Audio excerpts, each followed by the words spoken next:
Unusual military units.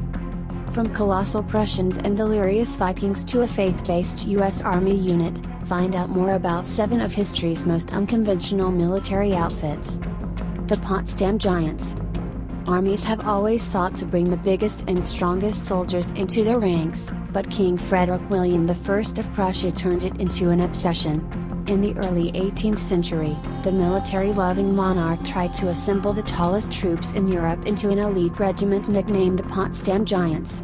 Though they never saw combat, these enormous grenadiers grew to become the most impressive collection of big men this side of a pro basketball team.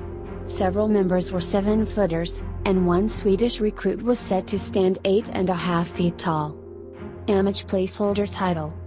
King Frederick was constantly on the lookout for potential Potsdam Giants, and he was willing to beg, borrow and steal to get them. He spent a fortune hiring outsized mercenaries and buying tall soldiers off other militaries, and instructed his agents to Shanghai exceptionally tall civilians and conscript them into the unit. In a bizarre attempt to breed future recruits, he even compelled his largest troops to marry and have children with tall women. King Frederick derived great joy from the Giants. He was known to have them march through his bedroom to cheer him up when he was ill, but they were also a significant drain on royal coffers. After he died in 1740, his son disbanded the unit and used the savings to fund 4 additional regiments of normal-sized soldiers. Viking Berserkers. Image placeholder title. According to Norse lore, Berserkers were a feared class of Viking warriors known for fighting with a hysterical, wild-eyed fury.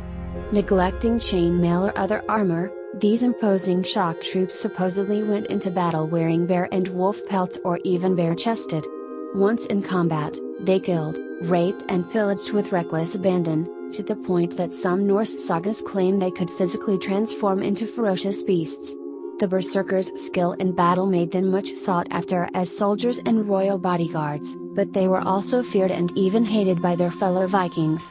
They could become so drunk with rage that they would inadvertently turn on their friends, and when not in combat they often raped and murdered their allies to satisfy their bloodlust. Just how the Berserkers tapped into their famous anger is uncertain. They may be their famous